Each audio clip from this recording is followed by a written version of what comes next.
Is your mic on there, Mr. Scott? I don't know. That's I just let you guys know I'm out. No.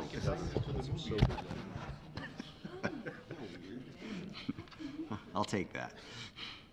Well, I mean, All right, Janine, you got the recording on? No, Brandy, are you Janine?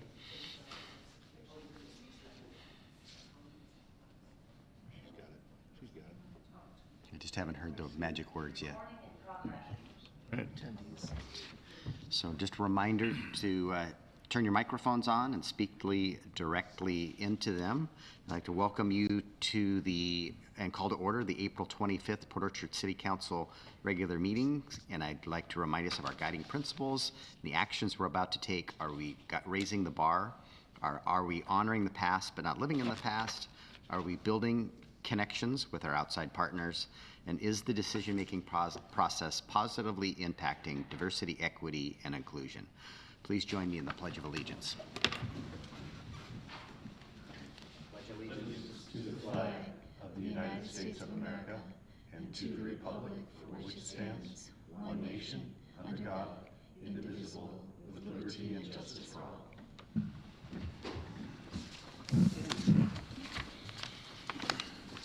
All right, we have a published agenda. Are there any amendments? Councilmember Cacciardi.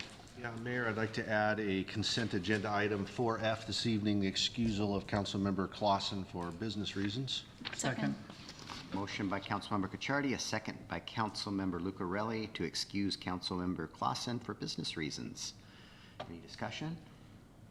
All in favor, please say aye. Aye. Opposed? That's been added to our consent agenda.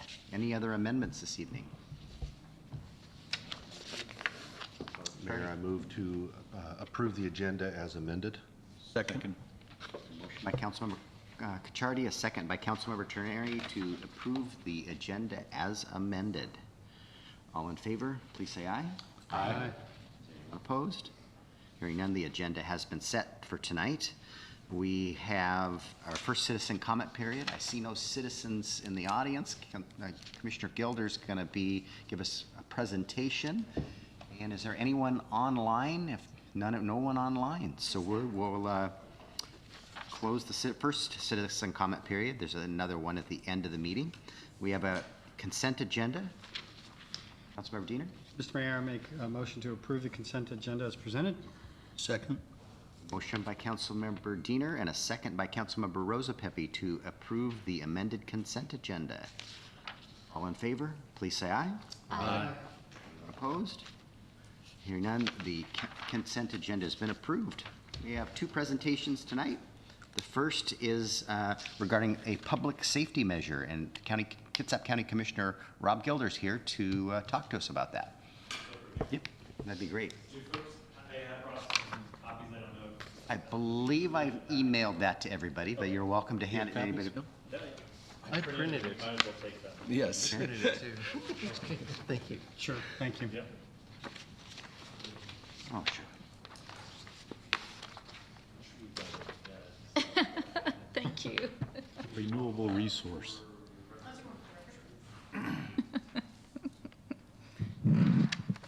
Well, thank you for having me here this evening. I would say this presentation is probably marketing it a little bit higher end than you are actually going to get. This is really more of a conversation about an opportunity that, as we all know, there are limited ways in which local jurisdictions can generate revenue, predominantly property tax and sales tax. And unfortunately, those tend to not keep up with the inflationary pressures that we have for all of our costs. And predominantly our costs are related to labor. They are probably, for the county anyway, 73 to 75% of our overall costs, maybe even more than that, are related to people who are the ones providing services to the community and our residents. The challenge being, and then you kind of drill down a little bit more into that, probably a good 75 to 80% of our general fund budget. So we have over a $500 million budget for the county. Majority of that is actually restricted, whether it's for roads or for various human services, et cetera. And then about 25%, or 117 million, is specifically general fund. Of that, close to 80% goes to public safety or law and justice. So that is a growing part of our overall budget. And right now, as we're starting to, as I'm sure you are as well, we're starting to think about what's the 2024 budget going to look like. Going into our planning, we already have about a $4.5 million hole where we still have collective bargaining agreements out that haven't been settled yet, predominantly our interest ARB groups, which is definitely a challenge. So what do we do about trying to bridge that gap? I think we have possibly one more Band-Aid that we're able to pull out of the box before it's empty. And that means, what else do we do to generate revenue? So you can go out to the public to ask for some type of levy lid lift, or one of the tools that we have not yet utilized in our communities is the public safety sales tax, which the document in front of you basically pulls from RCW and gives you a sense of what it is. It's a voter-approved sales tax up to 0.3%. And it is kind of nuanced in terms of, like we did for the affordable housing. While that was done councilmanically, this would actually say if the county went out before the cities, it would preclude the cities from doing it. If a city within the county has already exercised it and you are capped at 0.1%, then you could do that, and that would be subtracted out of what the county would actually collect, but could still collect the other 0.2%.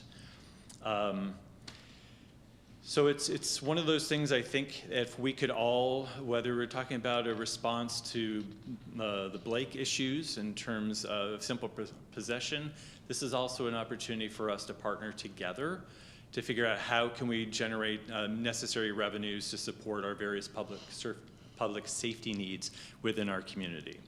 And that's going to look a little bit different for everybody. Obviously, it's about how do we not only maintain under what we currently have, but hopefully enhance it into the future. And that's the nice part about this legislation. And I have to say, sometimes when the legislature gives you a taxing, they kind of put you in a pigeonhole. This one still has a lot of flexibility to it, which is great. So it can be responsive to the various jurisdictional needs. On the second page, you'll get a little bit of a sense of the possibilities, and these are estimates based on kind of current activity that we've been seeing relative to any 1/10, and that's our mental health, substance abuse and therapeutic courts is a 1/10 as well. So based on current experience, looking at next year, projecting somewhere in a range of 1/10 of collecting just shy of $7 million to about $7.25 million for 1/10. What happens with this particular tax is it then is split on a 60-40 basis. 60% to the counties, basically because we also have all of the major courts. That's predominantly the justification behind that. And then it is split on a per capita basis for each of the jurisdictions within the county. So these are all approximations based on current population, but it would look like Port Orchard at 1/10, if this were successfully approved by the voters, would be somewhere in the 470,000 at 1%. At a full 0.3% would be more like $1.4 million that would come to the city of Port Orchard specifically for public safety. And that is really kind of the high-level flyover. As I mentioned before, the county is already going into the 2024 budget process with a $4.5 million hole. If you look at 0.1%, that doesn't even stop the bleeding for our budget. So, and does it not only not stop the bleeding, it doesn't necessarily, a funding level, and maybe 0.2 would actually allow us to stop the bleeding and maybe keep up with current inflationary pressures, but it's not going to allow our community to do, as a county as a whole, do anything that's additive. Doesn't mean that we can add more deputies onto the street or to do traffic or patrol, et cetera. Nor does it allow us to do other potential program enhancements, embedding social workers into with our law enforcement, any other things that you could think of, expansion of pretrial services to keep people out of jail, et cetera. Those types of programs are really, I think, a lot of those things that can be very impactful to our community in other ways. But we're not able to do it at just 0.1%. And yeah, that's kind of it. Mayor? So, Rob, I got a couple questions. One, you mentioned this, the split, the 60-40 split, it would be per capita and not based on the amount of sales tax generated in that jurisdiction? I believe it's on a per capita basis. That's the best of my understanding. So 60-40 split, so there's all of the tax revenues, 60-40. So I don't believe the split is based on the specific city jurisdiction's percentage of the overall or the remainder of that. The easiest way to split that out is on a per resident basis, basically. Okay. And then secondly, if, and you and I had some conversation about this, and just I wanted everybody else to share this. If you take, if the 3/10 was passed, it would prevent the city from ever pursuing its 1/10. Correct. If the county, if a 2/10 measure was passed, would we have the ability to later pass that, a future council pass a 1/10? I did, let me double check the response that I got from MRSC. That's how I thought I read it, but Yeah. I'm not an expert. So the cities can only impose the public safety sales tax if the county hasn't already done so. Once a county imposes the public safety sales tax, no new cities within the county can impose it. So I think it closes the door, even if there is a residual amount, because what could happen in the future is the county could go back to the voters and say, would you increase that by 0.1%? But it would preclude the city from doing it their own. That's unfortunate. Yeah. Other questions? Go ahead, Councilmember Rose Pepe. Commissioner, is there any thought to putting a sunset clause on this because of the facts, the way taxes are going, to make it more palatable? Yes is the short answer to that, but it probably would not be something that I would advocate for. And the reason why is I think one example, we just approved, the voters approved the sales tax increase specifically for Kitsap 911 and the radio replacement program. What they had proposed and what they'd actually defined was 5 years specific, here's a replacement program, but there was no sunset on that. My philosophical approach to that would have been very appropriate for a sunset, because you do what you've told the voters you're going to do, it sunsets, and if you need to replace your equipment or technology changes, et cetera, you go back. This is a little bit harder, right, because most of the time you're talking about people.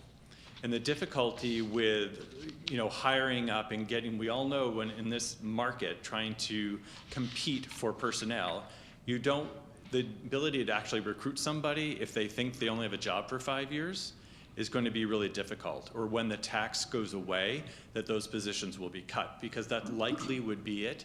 And chances are it could be cut even more because of the inflation that would occur from year 1 to year 5. So I probably, because we're talking mostly about people, I probably wouldn't support that, because you really couldn't plan for the future that way. Okay, thank you. And this, go ahead, Councilmember Sherry. Is there a date at which the commissioners are going to vote on this to move it forward? So the way it would move forward is that the board would actually adopt a resolution to place it on the ballot. Currently, timing, if it were to be on the primary ballot, we would have to pass a resolution by May 8th in order to submit it to the auditor's office by the 12th, which is the deadline for getting something onto the primary ballot in August. That part of the conversation, though, that we are having, so we probably will queue that up, but we are still having many of these same conversations with other jurisdictions as well as other parties within the county organization. It's about timing. and having that conversation with the community. I think it's ultimately for us, and probably yourselves as well, knowing in the summer, as you're going into the fall to develop your budget, you want to know what you have or what you don't have, right? So that's really the focus on the primary. But I think the question that may be entertained in the next couple weeks will be whether or not we do it this year or wait till next year. And then that gets to sort of my personal, I feel like I have some pressure to move some things forward. I have an opportunity in the time that I have left with the county to try. I know the dire circumstances that we're in and then what we need to do. And this is one of those tools because we have done pretty much everything else. And so I just want to leave the county in the best possible position to be able to support and deliver the services that we need to our residents. And the same thing for the cities. But One mild opinion, there definitely is an impact to the cities within Kitsap County, and I wish you guys would have approached us sooner just to kind of just loop us in. It really caught us off guard. Not to say we're not supportive of it, but Sure. I mean, we don't even meet again before May 8th. It would have been nice. 'Cause Yeah, we're no, gonna and get I'm- questions. People, the average taxpayer doesn't understand the splits in that, and so they're, kind of involved from day one, and they're gonna ask us questions. Really pleased you're here tonight to answer some questions, but yeah. no, a little I unfortunate. totally get it. It went from an idea that was being kind of bantied around to, all of a sudden there's a potentially maybe self-inflicted type of deadline. But yeah, there's a deadline that was coming up and it's like, okay, let's move this forward. So if the timing is not right, I just have concerns that, waits till 2024 and it doesn't happen, then I know the county as an organization is going to be in a very severe cut mode at that point in time. So. Councilmember Diener, go ahead. I just want to make sure I understood something that you talked about earlier. You were talking about not being able to put deputies on the streets or enhance social services or embedding people. But you were also talking about that, I think, in the context of the 1/10. I just want to be clear, are those services not allowed under the laws of the tax, or they just wouldn't fit because we're talking about 1/10 and you would need 3/10 to really get that? I just want to make sure I understand the distinction. Sure, I don't mean to confuse some other tax and what that can do with this specifically. 1/10 of this public safety tax would not do anything additive. So it wouldn't even keep the status quo. 2/10 might keep the status quo with a little bit of wiggle room, but it's really at the 3/10 mark where then you would actually be able to start being able to make strategic investments in different ways other than just maintaining your current workforce. So including adding to the workforce? Correct. Okay. Thank you. Frank Chang, go ahead. I have a really easy question. If Bremerton's already doing it, and if they were getting a 1%, would that mean that if the county passes, it's more for everyone else but Bremerton? Bremerton's measure is a What? fire levy, which is a property tax similar to what our fire district is running. So it's a completely different. different animal than Okay. this. Yeah, it's a different, right, it could be additive for them. If theirs measure passes and this passed as well, then they would have more resources from both property tax and sales tax. And Go ahead, Charlotte. Thank you. Just to clarify in response to your earlier question, the language of the statute indicates that if the county, it doesn't sound like this is going to happen, but if the county were to choose to only take 2/10, even if we didn't file until after they had already filed theirs, we could still levy that 1/10. We could capture the remaining 1/10. So You get it like even years later? even years later, correct, Okay, yeah. so- But that's assuming they only took Took the 2/10. two. Yeah, So if the one got left on the table, exactly. In order to preserve our right to 1/10 ourselves, the city would have to file before or concurrently with the county. If we both if we both tried to impose on the same date and we submitted our ballot proposition on the same date, then we would preserve that one. Anything if after they that. did three. If they did the full 3. But if they did the 2 and didn't put it back, a measure to capture the other 1/10. The door is still open Open to for cities, us. exactly. But it doesn't sound like that's on the table. So, yeah. I'm leading, that's in the plain language of the statute, so. Okay. I think the question to MRSC was posed as a county levying 3%. Does that foreclose a city? The answer is absolutely yes. Yeah. Feel a little better about it. Other questions? I greatly appreciate you taking the time tonight. On My on a pleasure, sunny evening. and again, my sincere apologies for, I think, a lack of communication. That was never the intent. But the impetus when all of a sudden life changes, and it's like, okay, I had a short list of things that I want to make sure that I could try to move the conversations forward. This was one of them, and so I apologize for pulling everybody else into the whirlwind that is ensuing. So. As hopefully you're all aware, Commissioner Gilder has a tremendous opportunity that I'm happy for him that going to Thurston County, but it's going to be a tremendous loss to us here in Kitsap County. You've been, it's been a pleasure to serve with you on all the boards that we serve together on. So Likewise, thank you. Absolutely. Thanks for your service, Rob. Thank you. Thank you, Rob, for all you've done. So if there's any questions, I'll keep you posted, maybe through the mayor, and you can disseminate as the board of commissioners then ends up continuing to have our conversation. So, okay, cool. Thank you. Thank you. thank you. All right. We've got a second presentation this evening. I think that's why Jackie Brown might be here, is we're going to talk about our strategic asset management plan. So you guys Yes, wanna thank you. officially do that? One of you, whoever's talking, we're going to come up to the podium maybe? Or are you going to do it from your? Well, the PowerPoint's on my desktop, so it's, I Okay, think all it's right. easier. We'll, So, yeah, asset management, thank you, has obviously been a topic of conversation for the city for a long time, and it's gained little traction or come to fruition up to this point. I'm happy to say that we've made a great stride in getting a strategic asset management plan, and staff has been working collaboratively with KCI Technologies through work studies, meetings, interviews to develop a tailored strategic asset management plan that's in alignment with the city's guiding principles and also with the city comprehensive plan. The goal of this discussion and presentation is to keep you up to speed on where we're at in the process of implementation, and also to break down asset management and the strategic asset management plan so it's more of in an understandable format, because it can be confusing with all the elements that are contained within the strategic asset management plan. So following this discussion, hopefully you feel comfortable that we can adopt a policy and continue forward in the process.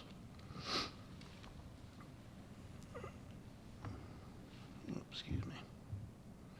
Okay, so what is asset management?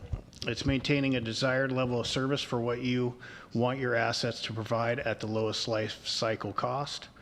The lowest life cycle cost refers to the best appropriate cost for rehabilitation, repairing, or replacing an asset.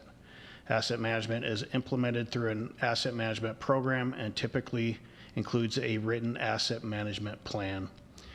And asset management, just to put it in a nutshell, is, taking some metrics from your CMMS and making sound financial decisions based on those metrics and budgeting it accordingly, whether it be rehabilitation, replacement, or preventative maintenance. Funny you threw an acronym out there, CMMS. Computerized maintenance management system. It's the tool for work orders and for the crew to actually go out and implement data, so that we can pull that data and make, replacement cost decisions, or, you know what I mean. Thank you.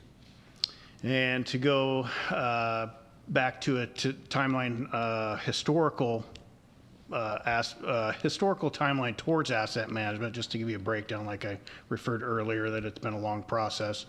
In 2016, we took CMMS demonstrations from various vendors. We regrouped based on the lack of asset management plan or policy in conjunction with CMMS. We essentially put the cart before the horse. We didn't have a strategic plan to utilize the tool. we were trying to procure the tool and actually not have a plan associated with how we were going to utilize that data. And then in 2020, COVID prevented movement towards asset management. In 2022, we awarded a contract with KCI Technologies for the development of a strategic asset management plan. And then over the course of the last year, we've worked with them, like I stated earlier, to develop this SAMP. And in 2023, we finally received the SAMP from KCI Technologies. So what is a strategic asset management plan? It's a strategic approach or roadmap for the development of an asset management program and the corresponding implementation of computerized maintenance management software. It provides guidance to city staff. It gives based on the city's vision, goals, and objectives. It provides a roadmap for improving processes and procedures applied to the utility and transportation systems. And it outlines a path for the acquisition of a CMMS to optimize work activities towards critical assets and those approaching the end of their useful life. And to break that down even further into elements of the SAMP, which makes it a little bit more understandable, it contains the asset management policy, which is the leadership commitment to the development, implementation, and continued improvement of an asset management program. It also contains the asset management objectives, which is the programmatic development, the CMMS implementation and training, and also the levels of service and performance measures. Our initial levels of service were established based on city consultant workshops, meetings, and interviews. These are subject to change as needs are identified. The initial levels of service we identified for wastewater and for water were really the high level because we really want to get our feet wet with the initial implementation, no pun intended, on the initial implementation because we want to understand how it works before we get into the weeds of, are we, testing PLCs on a recurring basis. It's really water valve maintenance, hydrant maintenance, sort of the higher level stuff that we need to do on an annual basis for the shop. So where are we now in the process? The city received the draft SAMP on March 10th, 2023 for city review, input, and suggested modifications. The city's asset management team, of which we have already implemented an asset management team and identified who is on that. We met on April 6, 2023 to discuss next steps. We're going to conduct a neighboring jurisdictional survey on utilized CMMS software, pros and cons, implementation difficulties that they were having when they implemented their CMMS. And then following that, we would follow procurement procedures and select a consultant to assist in CMMS selection, RFP development, and implementation. So the next steps moving forward, and obviously why we're here, is council adoption of the asset management policy and approval of the corresponding strategic asset management plan, conducting neighboring jurisdictional surveys, procurement of a consultant for CMMS selection, RFP, and implementation, set up recurring meetings for the asset management team and CMMS implementation team, and to procure CMMS and implement the first module, which is wastewater. We really want to start with a regulated utility, which is wastewater, and then learn from that. And then as we go on throughout the year and into next year, we add another module and implement water and stormwater. And then lastly, it would be transportation once we know what we're doing with the tool. And then Jackie's here to assist with any questions. She knows a little bit more technical stuff than I do. And hopefully it gives you a little bit better understanding of what the strategic asset management plan is, because it does, like I said, it contains multiple pieces of information and really a roadmap for the city to follow to be successful in our implementation of asset management. Somebody's got to have a question for a utility manager, Jackie Brown, because she came here. Absolutely. Councilmember Rose Pepe. Hi, Jackie. So will this interface then with the preventive maintenance system, or does this replace any existing preventive maintenance system for tracking? We don't really have a tracking system for preventive maintenance at this time. It's all done basically manually or with spreadsheets, you know. Yeah, it's, oh, that's what they're talking about, C-Click Fix? C-Click That's Fix. what we have currently is C-Click Fix. Yeah. Okay. It's crisis management. Yes, I Yeah, got it. exactly. That's what it is. And we're trying to get out of that mode and into a more progressive way of doing things.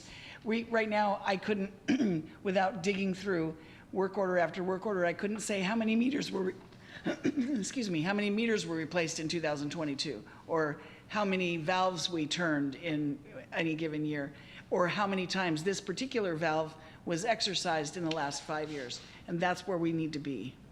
So will this interface then with does this have a preventive maintenance module to it, or is this for scheduling, or is this a? The way it separate- works is you add all of your assets into it, and then each one of those assets, you break it down and say, oh, this valve needs to be exercised once a year. And so it will automatically issue a work order to create, and then Chris or Jeff can assign that to somebody so that that work order has a certain amount of time to live and be done. And then the information, the operator or the employee will be able to, on a surface, tell the computer what they did, and then it automatically will come back so that I can go in, or Tony, or anybody can go in and look at it and go, oh, I can see we exercised all the valves on, Port Orchard Boulevard this week.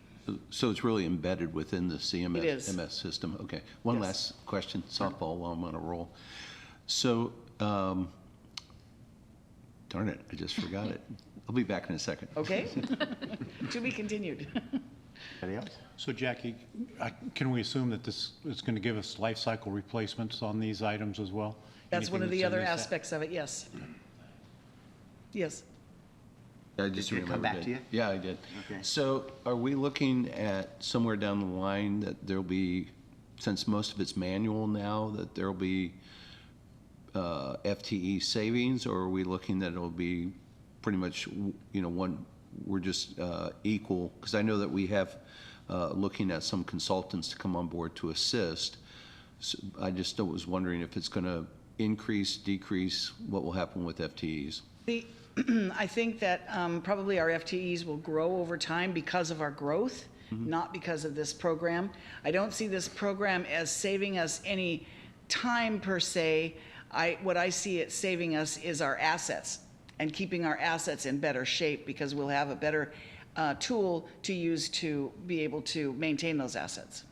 Thank you. So the valves that forgotten for 5 years and didn't get exercised, now we have a water main break, and they go put a wrench on that valve, and they break that valve, and now we've got two problems we're dealing with, where if we would have exercised that valve on a regular basis, it would have functioned when we needed it.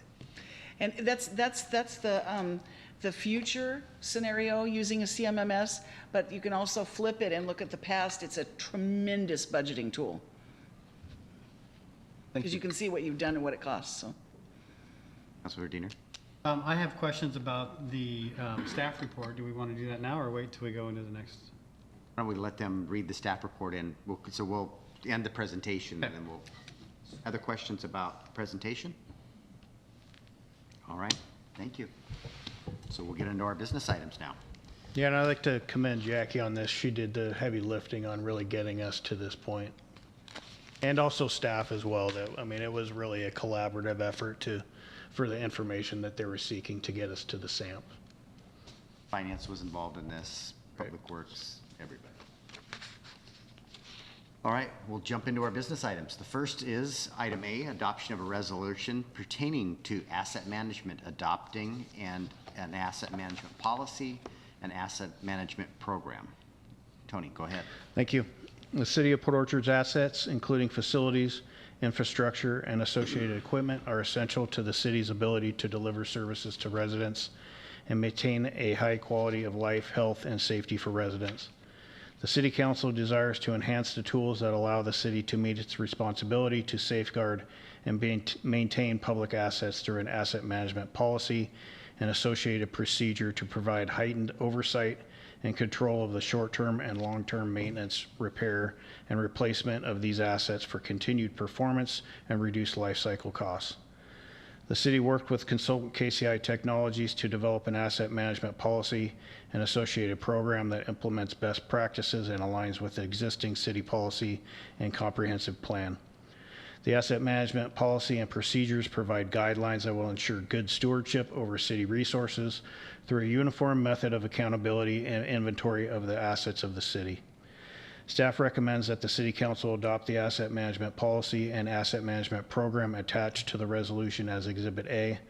The mayor or designee is delegated authority to modify the asset management program consistent with the asset management policy as needed to meet best practices and the needs of the city and its residents without further action of the City Council, provided modifications are reported to the City Council prior to December 31st of the corresponding year.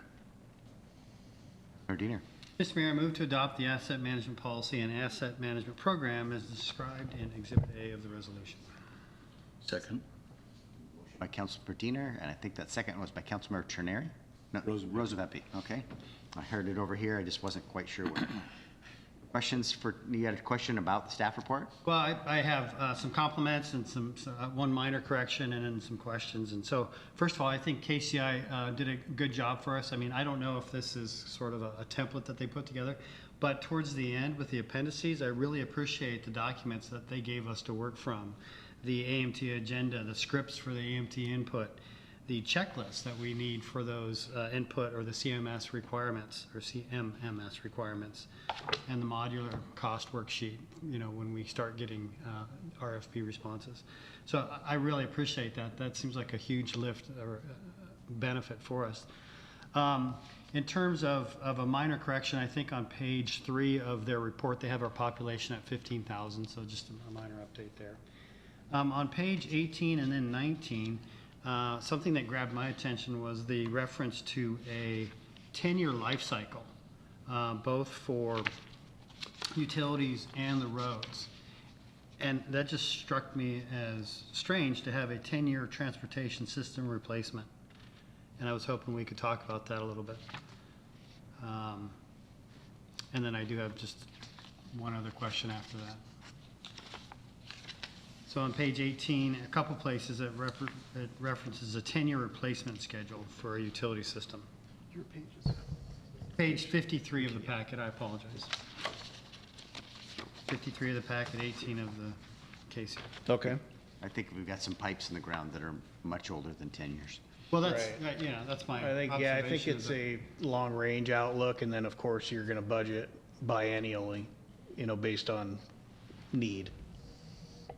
If I could say something about that too.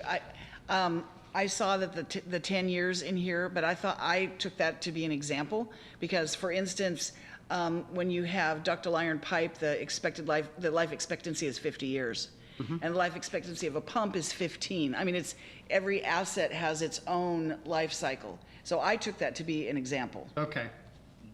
Okay. And then the only final question I have is in terms of the CMMS software and learning that, is that a certification or is that training? No, it's a matter of training. And when you Okay. purchase a computerized maintenance management system, you generally purchase, the package that you purchase comes with training for your staff. Because each one of them looks at things kind of differently. And that's why we're looking for, our next step, of course, is to have a consultant help us wade through which one would be best for us based on our particular scenarios. So, yeah, it comes with training. I've used 2 or 3 different ones before, and some of other staff that have worked for other cities or other special purpose districts have used others. So they all have their own Nuances? strong points and picadillos, so. Okay. Thank you very much. This is huge for reasons I don't have to speak to, but thank you for your good work and your hard work that's coming too. That questionnaire, that checklist is huge. That piece of software won't be inexpensive, but it's going to be very valuable to us to, as we heard, to manage our assets better. Other questions? Go ahead. Jackie, can we assume that any software updates, modifications, and improvements are going to be included in this maintenance program on this software package? Well, it's something that we would look for in the contract. Generally, they're included. when I worked for Longview, for instance, the CMMS we had there, they did an automatic update every 6 months, and they just automatically shipped it to us, so. Thank you. Other questions? Go ahead, Councilmember Rosepipe. Just a comment, a great lift. I'm kind of surprised we didn't have this to begin with. But it, as we move to a bigger city, I think it's great to see you all are moving forward with it. To Scott, I would say that in some instances, it's almost like a living document. You'll find some of your assets get extended, and then you'll find some of them, you might say 10 years, and you'll be looking at them and you go, well, we got to replace it in 8. But it's a great for budgeting tool. So thank you guys very much for bringing this to us. Councilmember Diener? I learned a new thing here, which is the city can be software agnostic. That was great to read. All right, any last questions or comments? We've got a motion on the floor. You'll be voting on the adoption of a resolution pertaining to asset management and adopting an asset management policy and asset management program. All in favor, please say aye. Aye. Anyone opposed? The resolution passes. We're to item B now, adoption of a resolution approving a contract with Stripe Right, Inc. for the 2023 thermoplastic application project. Mr. Lang? Thank you. City of Port Orchard updates thermoplastic applications in the city on an annual basis. By this resolution, the City Council would authorize the mayor to execute a contract with Stripe Right, Inc. for the 2023 thermoplastic application project. On March 23rd, 2023, consistent with RCW 39.04.115 and the city's procurement policies adopted by resolution number 036-22 as amended, Public Works staff established a list of qualified contractors from the 2023 MRSC Small Works roster for the main category, roadway construction, repair and maintenance, and subcategory asphalt paving, grinding, planing, and pulverization, pavement markings to perform the project. A copy of that list of qualified contractors is attached to resolution as Exhibit A. On March 27, 2023, and pursuant to resolution number 036-22, the city's Public Works Department emailed an invitation to bid for the project to 5 qualified contractors on the list. 2 bids were received by the April 4th, 2023, 2 p.m. deadline, at which staff determined Stripe Right, Inc. was presumed the responsive and the qualified low bidder. Final bid amounts were as follows. Specialized pavement markings came in at a bid of $64,170. Stripe Right, Inc. had a bid of $37,628. On April 12th, 2023, the city's Public Works Department staff completed the MRSC mandatory bidder responsibility checklist and determined that Stripe Right, Inc.'s bid of $37,628, applicable tax included, was the lowest responsive and responsible qualified bid. The Public Works Department has confirmed that the bidding procedures for Public Works have been followed. Staff recommends that the City Council adopt a resolution authorizing the mayor to execute a contract with Stripe Right, Inc. for the 2023 thermoplastic application project in the amount of $37,628. Member Lucarelli? I move to adopt a resolution authorizing the mayor to execute a contract with Stripe Right, Inc. for the 2023 thermoplastic application project in the amount of $37,628. Second. A motion by Councilmember Lucarelli, a second by Councilmember Trineri. Any questions for Mr. Lang on this? And Stripe Right, we've worked with them before. I think they do quality work. Yeah. Yes, correct. They did last year's contract as well.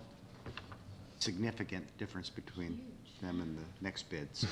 Even in our budget, that what we budgeted for, significant difference, but that's a good thing. The work being done earlier this year, it looks like it's going to be done by the 25th of June, by the... Yeah, by the end of June, hopefully. As long as the conditions out there and the pavement is dry and meets a certain temperature, then we can conduct it whenever. That's great. Next week. And it commences today, so.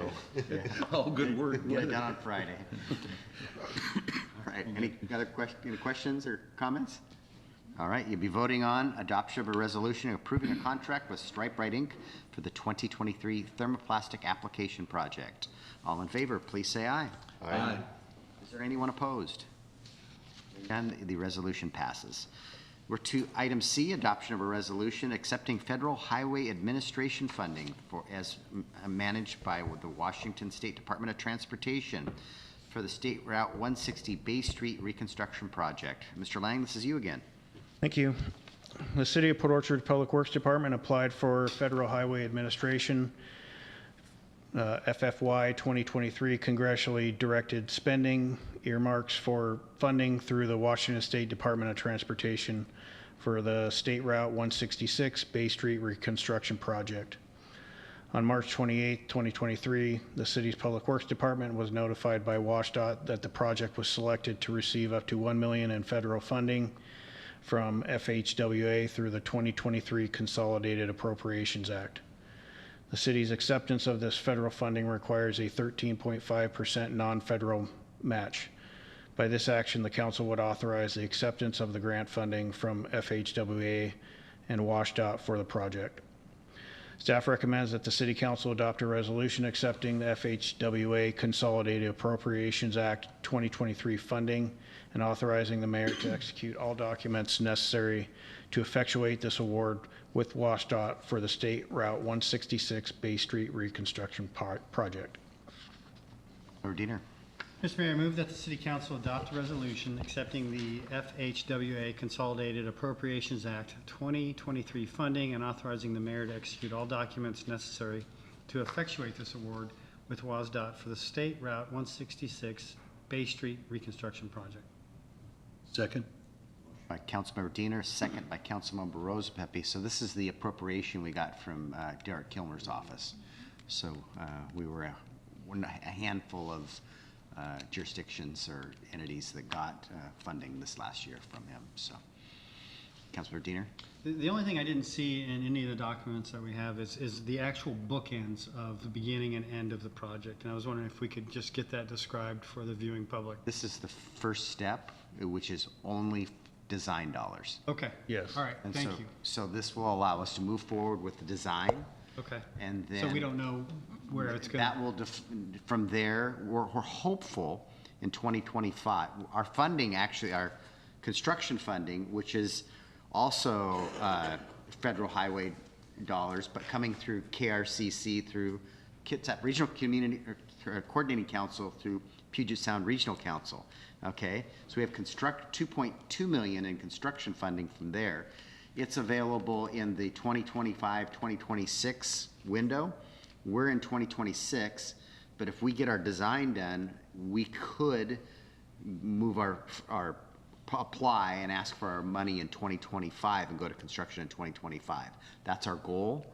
And virtually every year over at Puget Sound Regional Council, we're dealing with people not being able to deliver on their projects on time, and they're looking for people to move forward. And our project is right-sized at about $2 million. And as we talked about in the retreat, our best guess right now, we won't know till we have it designed, we better have about a $1.8 million in local dollars, and you guys spoke to if there's any surplus funds this year to start saving for that construction project so that we have it in the bank when it comes time to go to construction. Hopefully in 25, for sure we have to deliver on that project in 2026. Okay. So the answer is we won't know where it starts, stops until we go through design. Starts and stops, it's Frederick to Geiger. That's okay. That That's is what the That's the bookends. the area of effect Okay. is, it starts at Geiger Street, goes to, and it'll transition that foot and a half through the intersections. Yeah. So it's envisioned as in our application as a complete street. It will have, we're gonna put all sewer, water, storm, obviously storm needs to be replaced and taken to a different outfall to prevent the flooding. It will have underground power, we'll have street trees, we'll have, you know, a complete street in that super block between Right, okay. Warner. So, Yeah, and this funding's for the transportation improvements, not the design of the utility improvements. Correct. We can't use the funding for that. Right, thank you. But we've got money in our budget through our utility funds to pay for that element, those elements. So good question. I just didn't completely understand your question. So hopefully I've answered it. You did, thank you. Councilmember Chang? I just want to give people the opportunity to vote on whether or not I should take part in this decision to accept the grant, since I am a WashDOT employee. What percentage of it do you get? Absolutely none. But, you know, there's that appearance that, Nope, you get to be here. One of these days, Fred, one of these days. Someday you'll have a conflict, but I don't think it's here tonight. Does anybody have a concern with Councilmember Chang voting on this? Absolutely. In all seriousness, he already did raise the question. Thank you. It's good to do. Other questions or comments? So excited to get going on this. Yeah. So, all right, you'll be voting on the adoption of a resolution accepting Federal Highway Administration funding as managed by the Washington State Department of Transportation for the Bay Street Reconstruction Project. All in favor, please say aye. Aye. Is there anyone opposed? There better not be. That's heavy-handed. So, I hear none, so the resolution is passed. For the item D, adoption of a resolution approving a contract with Glumac Inc. for the LED commissioning services. Ms. Archer? Thank you, Mayor, council members. I believe it's pronounced Glumac. Glumac, Nick has okay. pronounced it in the past.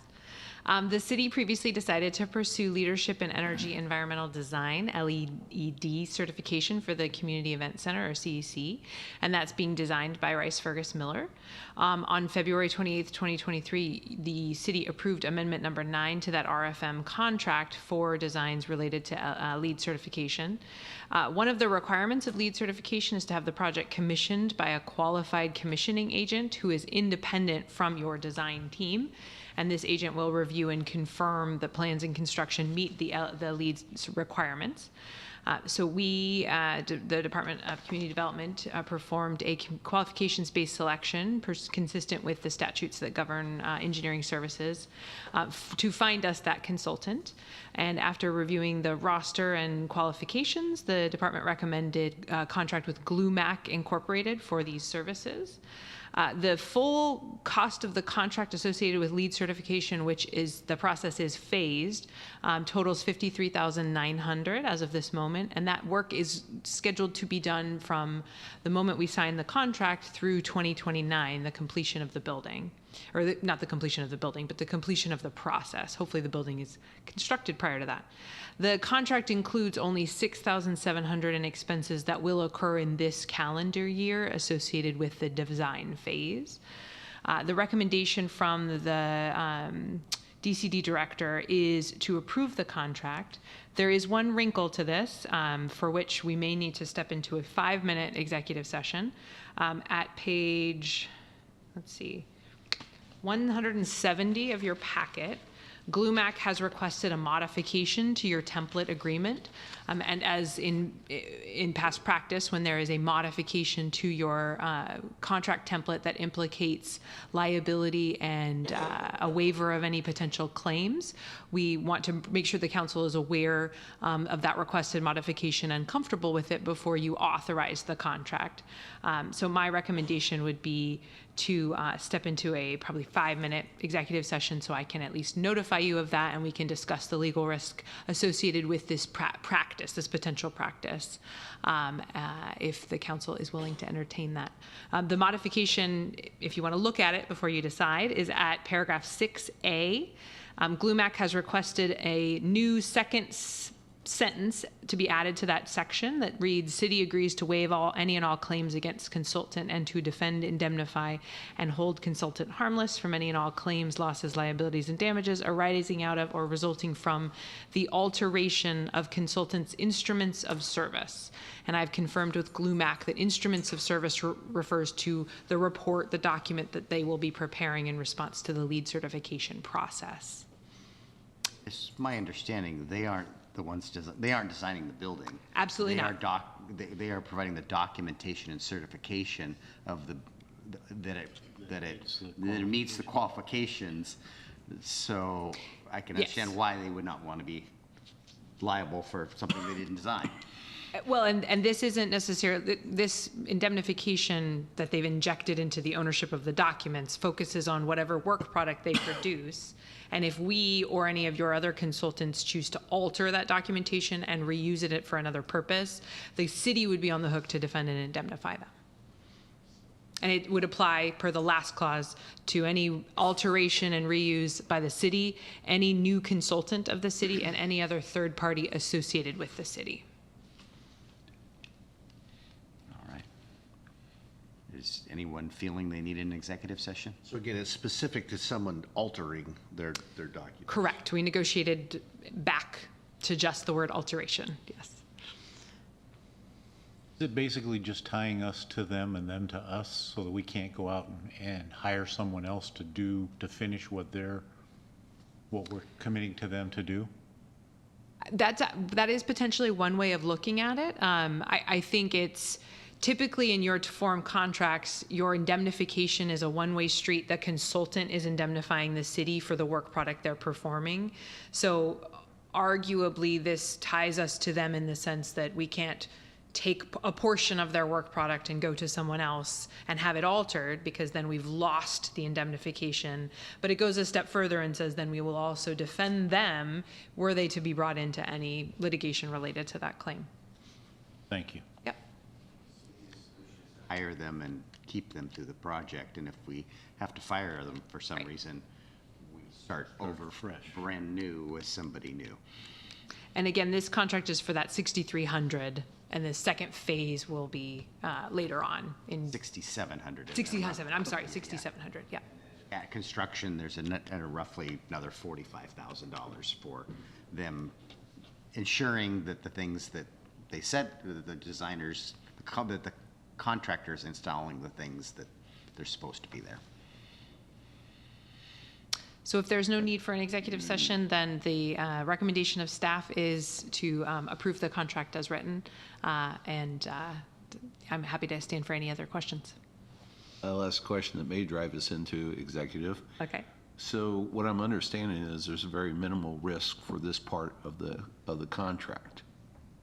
I can say in an open session that the scope of work during this phase is minimal, yes. Yeah. Thank you.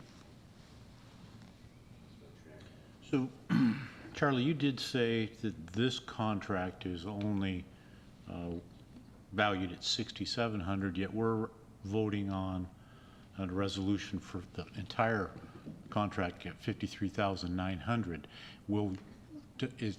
Am I reading that right?